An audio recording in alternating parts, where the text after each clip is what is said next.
તાજેતરમાં જ યોજાયેલી સ્થાનિક સ્વરાજ્યની ચૂંટણીમાં ભવ્ય વિજય મેળવનાર અને તાલુકા પંચાયતના પ્રમુખ પદે બિરાજમાન હેમાંસીબેન ગૌરાંગભાઈ પટેલનું સમાજ વતી વિશેષ બહુમાન કરવામાં આવ્યું હતું.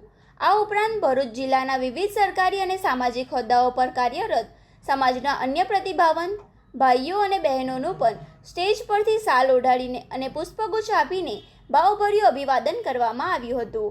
આ સમગ્ર કાર્યક્રમને સફળ બનાવવા માટે શ્રી કડવા પાટીદાર પરિવાર મંડળના પ્રમુખ રજનીકાંતભાઈ અને ઉપપ્રમુખ નિલેશભાઈના માર્ગદર્શન હેઠળ મંડળની ટીમે ભારે જહેમત ઉઠાવી હતી.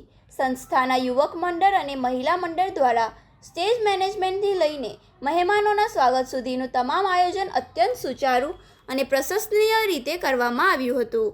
કાર્યક્રમના અંતે મંડળના હોદ્દેદારોએ જણાવ્યું હતું કે સમગ્ર સમાજ તરફથી જે અભૂતપૂર્વ સાથ સહકાર અને પ્રેમ મળ્યો છે તે બદલ તેઓ તમામ જ્ઞાતિજનોના આભારી છે.